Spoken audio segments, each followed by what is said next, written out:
शेतकऱ्याने 2024चा खरीप पीक विमा भरून सुद्धा बरेच शेतकरी विम्यापासून वंचित।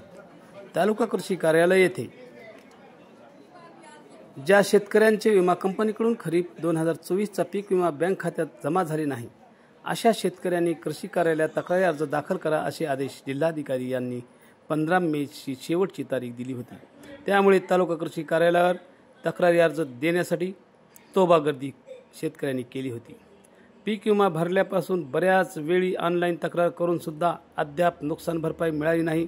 त्यामुळे विमा कंपनीकडून नुकसान झालेल्या शेतकऱ्यांची चेष्टाच होईल। त्यामुळे शेतकऱ्यावर एकतर आसमानी संकट आणि त्यात भर म्हणून सुलतानी संकट, यातून शेतकऱ्यांना शासनाने तरी बाहेर काढावे असे शेतकऱ्यातून मोठ्या प्रमाणावर मागणी केली जाते।